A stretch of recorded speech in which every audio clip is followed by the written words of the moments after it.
காலம் நலமுடன் வாழ்வதற்கு நமக்கு உடற்பயிற்சி உதவுகின்றது. அந்த வகையில் உடற்பயிற்சியில் சிறந்தது யோகாசனம் என்கிறார் ஆசன ஆண்டியப்பன் அவர்கள். நம் விடையிலேவா நிகழ்ச்சியின் முதல் பகுதியாக வரவிருப்பது நலமுடன் வாழ.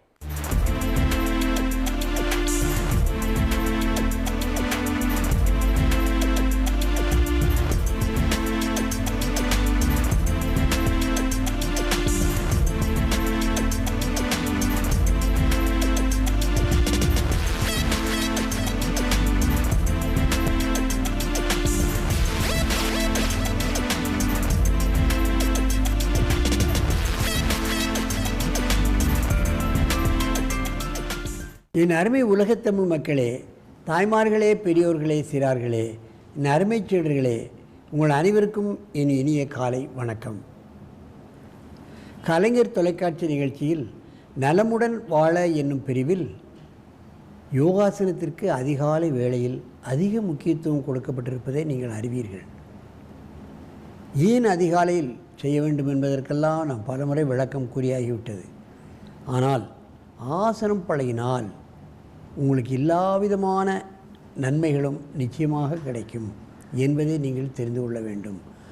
ஆரோக்கியமான மனிதனால் தான் அவன் காரியங்களை செம்மையாக செய்ய முடியும். Health is வெல்த்தும்பார்கள். உடல்நலமே நமக்கு ஒரு பெரிய பொக்கிஷம், பணம் என்று சொல்வார்கள். ஆரோக்கியம் இல்லாத மனிதன் அரை மனிதன் என்று தான் சொல்வார்கள்.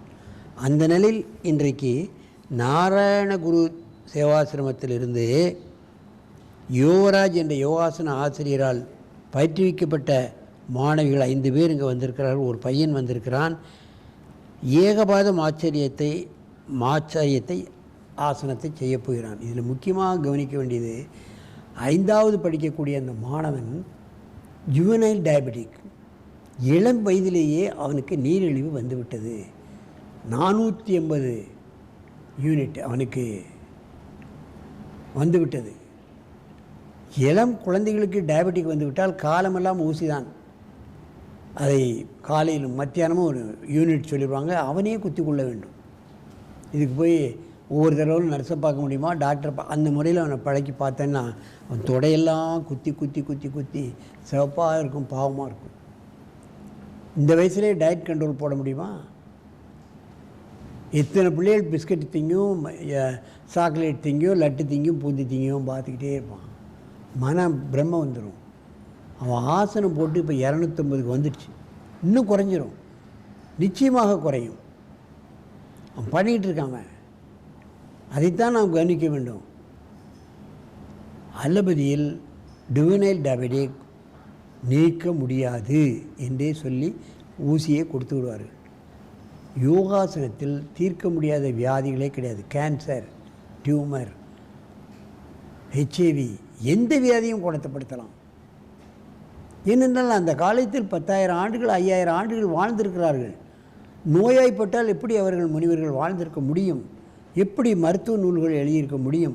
வானசேஸ்திரம், ராகசேஸ்திரம் என்றால் எப்படி எழுதியிருக்க முடியும்? பார்க்க வேண்டும். ஆகவே இன்றைக்கு இந்த குழந்தைகள் ஏகபாத மாச்சரிய ஆசனத்தை செய்ய போகிறார்கள். என் அருமை மாணவர்களே, நீங்கள் பத்மாசனத்தை கலைத்துவிட்டு நீங்கள் அந்த ஏகபாத மாச்சரிய ஆசனத்தை செய்யுங்கள். வலது காலை மடக்கி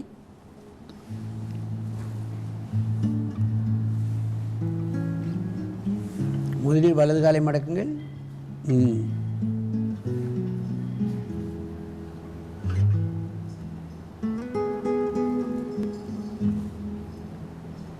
காலை மடக்கி கையை முதுகிலே கொண்டு சேர்ப்பது என்பது மிக கடினம். கை எட்டாது. சின்ன குழந்தைகள் ஃப்ளெக்சிபிலிட்டி இருக்கிறதுனால பெரியவர்களுக்கு யாராவது 2 கையும் பிடிச்சி இறுக்கி இழுத்து பிடிச்சா தான் அது முடியும். என்னோட முடியவே முடியாது. பிடித்து கொண்டு குனிவது என்பது அதை விட முடியாது. எத்தனை உறுப்புகள் வளைக்கப்படுகின்றது பாருங்கள். எல்லா உறுப்புகளும் குறைவாக இருந்தால் ஆயுள் தானாகவே தள்ளி போய்கொண்டே இருக்கும். ஒரு நாள் ஆசனம் செய்தால் நமது வயதில் 10 நாள் போனஸ் கிடைக்கிறது, தள்ளி போடப்படுகிறது.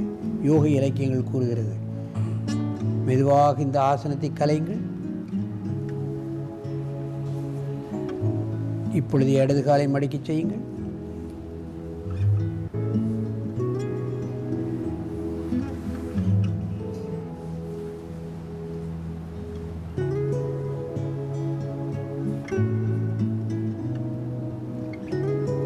கையை வீசி பிடிக்கணும், அப்பதான் பிடிக்க முடியும்.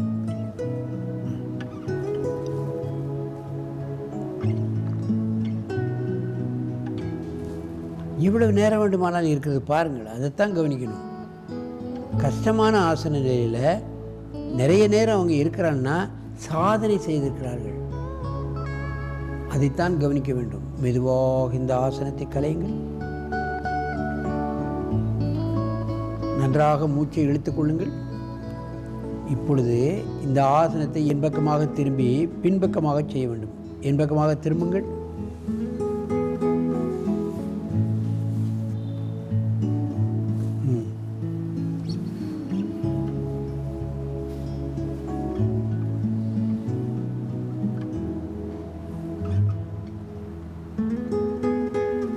பேங்கிரிஸ் எல்லாம் அப்படி புழிஞ்சிடலாம், அந்த அளவுக்கு இந்த ஆசனத்தினுடைய பவர். இருக்க கிளாண்டுகளிலே நாளமல்லா சுரப்பிகளில் பேங்கிரியாஸ் கணையம் என்ற உறுப்பினுடைய கணைய நீரை சுரக்காத காரணத்தினால்தான் எனக்கு ஜூவனைல் டயபெட்டிக் வருகிறது.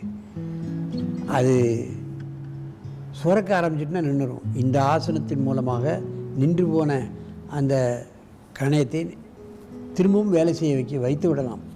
மெதுவாக இந்த ஆசனத்தை கலையுங்கள். நேராக பத்மாசனத்தில் அமருங்கள். கம்பீரமாக உட்காரணும் நிமிர்ந்து. என் அருமை பெரியோர்களே, தாய்மார்களே, இவைகளெல்லாம் அற்புதமான ஆசனங்கள். குழந்தைகளை அந்த ஆசிரியர் யுவராஜ் நன்றாக பழக்கியிருக்கிறார். சாதனை செய்து அதுகள் வெற்றி அடைந்திருக்கிறது. வாழ்க்கையிலும் நிச்சயமாக அவர்கள் வெற்றி பெறுவார்கள்.